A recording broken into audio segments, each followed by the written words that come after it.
Item hashtag SCP-146. Object Class Euclid. Special Containment Procedures.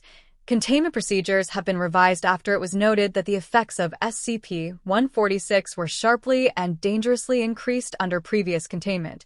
A standard 1/2, 0.5 meter cubed secure storage bin. The bin should remain free, however, should a researcher wish to test SCP-146 at high intensity. Level 3 clearance is required for any personnel wishing to enclose or cover SCP-146 for a period exceeding 2 days. During normal storage, SCP-146 is to be kept on a marble pedestal in its storage room, located data expunged.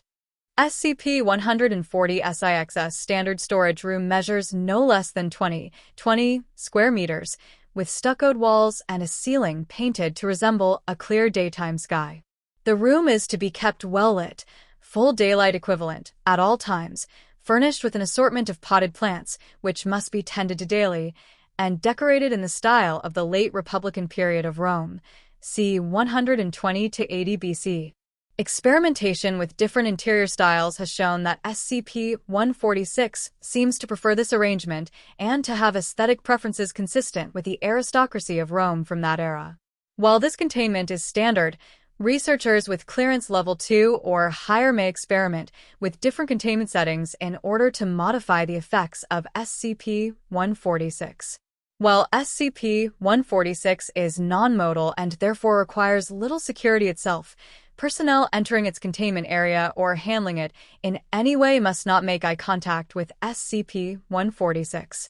Any attempts to cover SCP-146 in order to prevent eye contact is prohibited, as this has been shown to increase SCP-146 effect at an unpredictable rate. In general, one day of covering or confinement will cause SCP-146 to skip over the beginning phase of its effect and begin with the most traumatic memories. After 3 days, SCP-146 has been shown to produce its effect without having to make direct eye contact first. After 7 days, the effect of SCP-146 is both far more intense and no longer confined to subjects within SCP-146's field of vision. Researchers in an adjacent room were affected, and one was permanently data redacted. Permission to experiment beyond 7 days is denied by Order of 05. Blinders and decorative screens are available for personnel who must enter SCP-146's containment area for maintenance. Description: SCP-146 is a hollow bronze head, apparently a fragment of a complete statue or bust, depicting a crowned young woman or perhaps an effeminate young man. The head exhibits severe verdigris over much of its surface. The crown of SCP-146 is inlaid with silver decorations, and its eyes, the apparent source of SCP-146's effects, are beaten silver, shined to be mildly reflective. To date, SCP-146 has not exhibited any signs of movement, but its reaction to certain decor in its containment area indicates that it may possess a degree of sentience, if not outright sapience. If SCP-146 is able to communicate, it has not yet done so. SCP-146 exhibits the ability to access and bring to mind certain memories in those who initiate eye contact.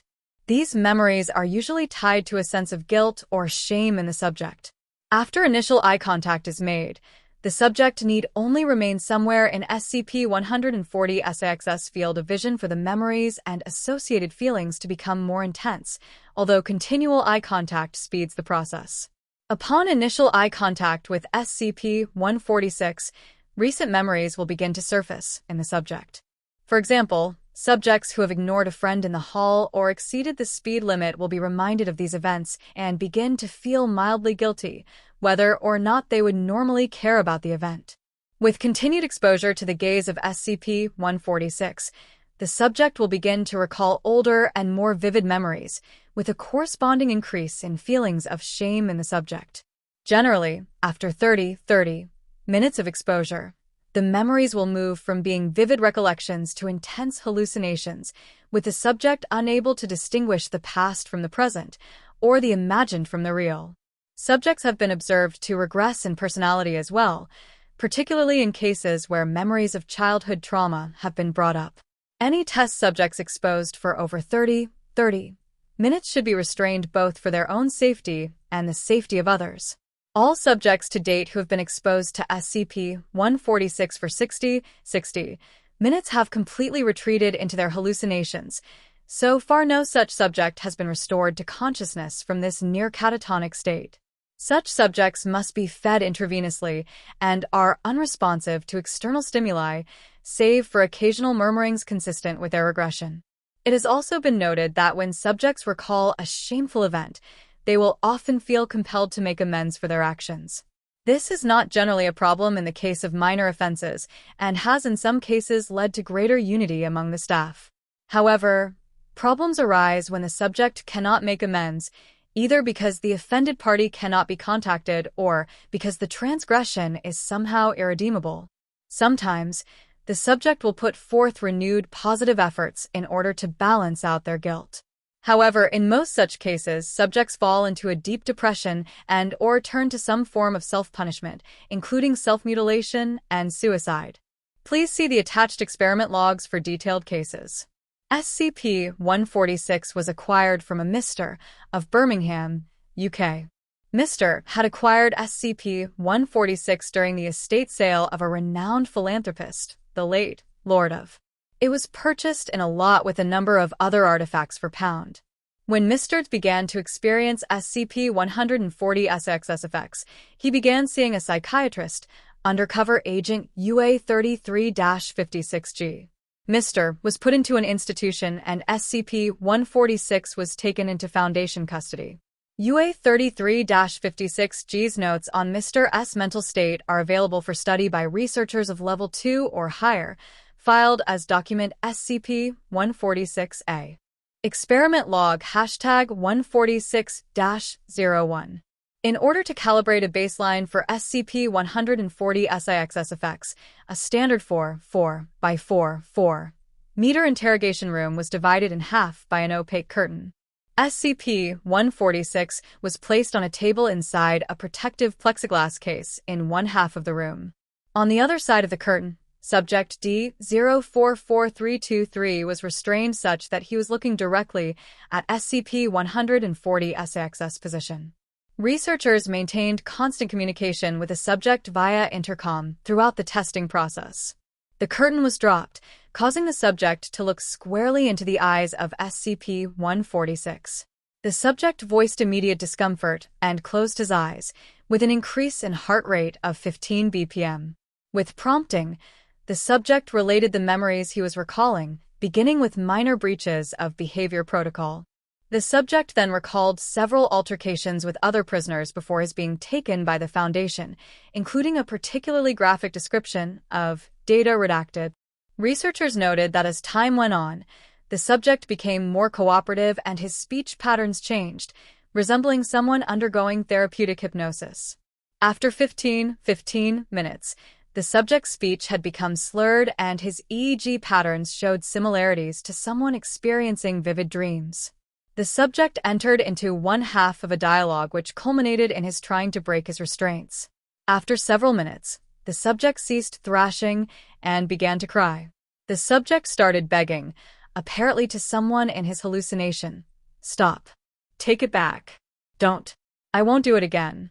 I'm sorry. I don't want to. Not again. Stop. Please." This behavior continued until, after 54 minutes of exposure to SCP-146, the subject's vocalizations halted and his EEG showed signs consistent with coma. After an additional hour, no further effects were observed, and the subject was removed and euthanized. Post-mortem examination of his brain noted abnormal levels of and which neuropathologist doctor described as indicative of data redacted. Note: at this point, SCP-146 was being kept along with the other artifacts purchased at auction because it was not yet known that the effect was confined to SCP-146 alone. I theorize that this containment approximated favorable containment and therefore kept SCP-146's effect at its base strength. Professor Scaly. Experiment log #146-04. The first experiment conducted after it was determined that SCP-146 consisted only of the bronze head took place after SCP-146 had been moved to a standard 1/2, 0.5 meter cubed storage bin where it had remained for 2 days. Subject D-044784 and SCP-146 were placed on opposite sides of a curtain in a standard interrogation room, as in previous experiments. The subject was restrained as in previous experiments. When the curtain was dropped, the subject reported an immediate headache and began to cry. The subject's heart rate jumped to 180 BPM, but then dropped rapidly to 40 BPM, and the subject lost consciousness. Medical personnel entered the room and began examining the subject, at which time the subject regained consciousness, her heart rate spiking to 175 BPM. The subject struggled violently against her restraints and was soon able to break the restraint on her right arm, severely damaging her own arm and hand in the process. Paramedic D was injured as the subject struck him in order to gain access to his first aid kit. The subject was able to grab a small scalpel and jam it into her own neck before guards could regain control. Medical staff administered first aid, but the subject died during emergency surgery due to blood loss. Note: after several similar incidents, it was determined that SCP-146's ability was affected by its containment. Anyone wishing to do further research must take this into account, as even brief accidental exposure could prove harmful. Professor Scaly.